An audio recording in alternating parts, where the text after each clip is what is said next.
درود تماشابینان عزیز. خلاصه خبرهای مهم شنبه 17 اپریل تاجیکستان را از پایگاه خبری بومدود برایتان پشکش میکنیم. در این برنامه ریاست وزارت کارهای داخله مردی که خود را با زن و فرزندانش آتش زدنی بود بیماری روحی است. جوان تاجیک که در استانبول دستگیر شد کیست؟ تاجر، استاد برق یا همکار داعش؟ صاحبکار سراجالدین خالف از حساب خود راه توتقبول قبیل را منفرش کرد. تاجیک ها دامادای حزم محبوب و سرخریدار در سرات و ایژیوسک روسیه. هلاکت ساکن بختر در زیر چرخ ماشین رخش تاکسی 3333. و اکنون تفصیلات خبرها.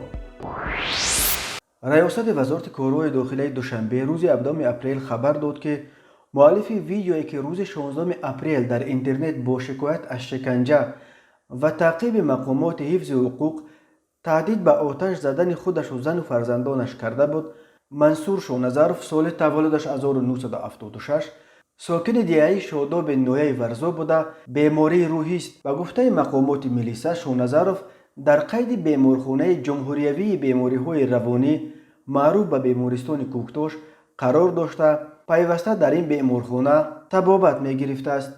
ریاست وزارت کارهای داخلی دوشنبه از قول نزدیکان شونظرف از جمله زن و فرزندانش افزود که حالت ثبت نوار و پخش آن در شبکه‌های اجتماعی فیسبوک ضمن خروج نوبتی و انگیزه‌های بیماری روانی در شهروند شونظرف منصور به وقوع آمده است. شونظرف را در پی نشر ویدیوهای اخیرش که در اینترنت سر و صدای زیاد بپا کرد، دیگر باره در بیمارخانه کوکتاش واقع در نویه رودکی بستری کردند. این ویدیو موج واکنش‌های منفی را در شبکه‌های اجتماعی به بار آورد.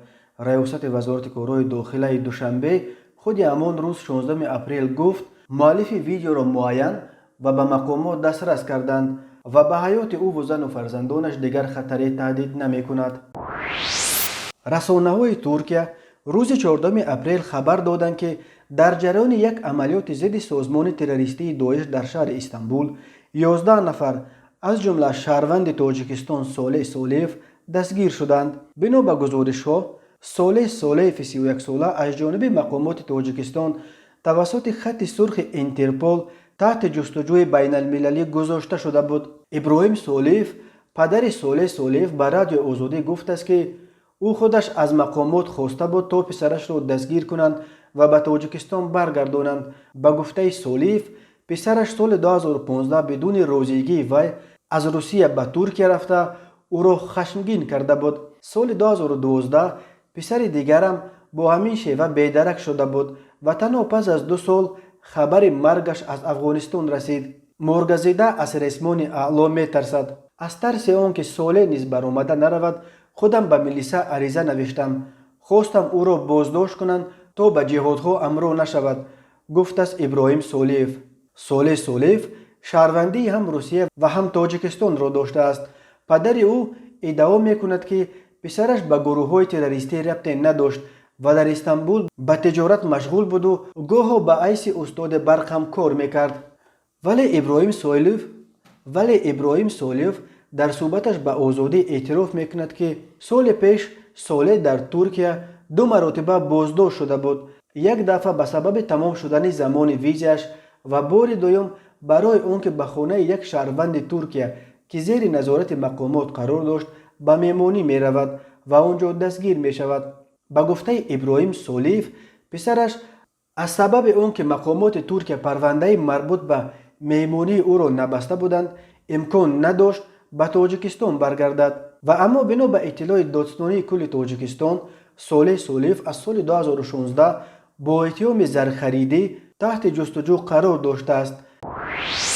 صاحبکار تاجیک سراجالدین خالف از حساب خود 1 کیلومتر روی ماشینگرد بین دهات توتقبول و قبیل در کنار شهر نورک را منفرش کرده است. خبرگزاری رسمی خاور با نشر 6 عکس از محله ساختمان را خبر داد که این اقدام به پیشواز 30 سالگی استقلال تاجیکستان که ماه سپتامبر سال جاری تجلیل می شود انجام شده است. بسیاری به غیرت این صاحبکار نورکی احسان و آفرین خوانده تشبث او را سزاوار دستگیری و پیروی برای دیگر صاحبکاران تاجیک نامیدند. سالهای آخر سهم صاحبکاران در آبادانی محلهای تاجیکستان بیشتر به مشاهده می رسد. از جمله 2 سال پیش از حساب صاحبکاران نورشید مشرفوف و عبدالخلیل غلاموف در نویه رودکی 2 مکتب 3 قبطه هر کدامش با خرج بیش از 20 میلیون سومانی ساخته شد. بنا به آمار رسمی اداره های زاکس، زنان و دختران در ولایت ساراتوف شهر ایژیوسک پایتخت جمهوری ادمردستان روسیه از بین خارجیان امسال بیشتر از همه به زادگان تاجیکستان عقد نکاح بستند.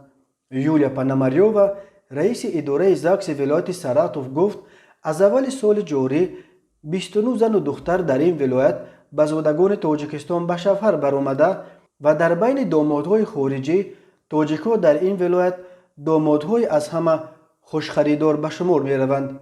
در همین حال اداره زاکس پایتخت ادمردستان نیز با نتیجه گیری 3 ماه اول سال 2021 زادگان تاجیکستان و آذربایجان را دامادهای خارجی از همه سرخریدار برای بانوان ایژیوسک نام برده است. بنا به اطلاع نشر شده در سامانه زاکس ایژیوسک از اول سال در این شهر همگی 763 عقد نکاح بسته شده است.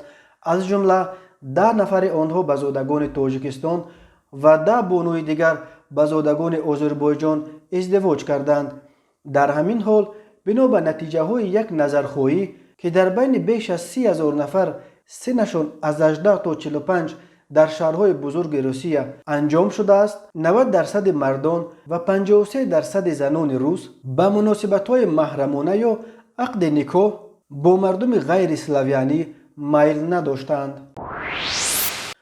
روز 16 اپریل سال 2021 تخمینا ساعت 00 راننده автомашین تمغه تویوتا فیلدر رحمتوف خیرالله موسویویچ سال تولدش 1970 راننده شرکت رخش تاکسی 3333 ساکن شهر بختر هنگام حرکت از سمت بازار نهی به سمت بازار حاجی شریف امین شهر در نزد طرفخانه آزیا از عهده اداره واسطه نقلیات نبرآمده پیاده‌گرد مدینوف بوریخان کارخانویچ سال تولدش 1961 ساکن شهر بختر را پخش نموده است. در نتیجه پیاده‌گرد مدینوف جراحت‌های وزنی جسمانی برداشته در بیمارخانه به هلاکت رسیده است. از روی این حادثه تحقیقات ادامه دارد. هر سال بر اثر صدمات در راه‌های تاجیکستان تا 400 نفر جان باخته بیش از 1200 تن دیگر معیوب می شوند. ضمن برگزار نمودن چهاربینی‌های اپراتیوی جستجویی از جانب کارمندان میلیسیا معین کرده شد که سال 2018 مرد 41 ساله ساکن جماعت دیهات 8 نویه 8 با روی فریب به باوری مرد 43 ساله ساکن همین جماعت درآمده از او 580,000 روبل روسی گرفته از زمین‌های خواجگی دهقانی شرمت امین نوحیه قطعه زمین نزد اولگی را غیر قانونی فروخته است. نسبت به گمانبر شونده پرونده جنایتی با ماده 247 قسم 4 کودکس جنایتی جمهوری تاجیکستان آغاز کرده شده تفتیشات ادامه دارد. به شعبه وزارت کارهای داخلی نویه شومنصور با عریضه مرد 29 ساله ساکن نویه مذکور مراجعت نموده است که ماه اوگوست سال 2013 در محله خاوران همین نوحیه مسلم و رحمت الله نام شخصان با روی فریب به باوریش در آمده از او $5,000 امریکایی گرفته وعده دادند که قطعه زمین نزد اولگی را حجت گذاری نموده به او می دهند، اما مبلغ مذکور را گرفته به منفعت شخصیشان صرف نمودند. برای معاین و دستگیر کردن مسلم و رحمت الله چهاربینی‌های اپراتیوی جستجویی از جانب کارمندان میلیسیا ادامه دارد. این بود چند خبر.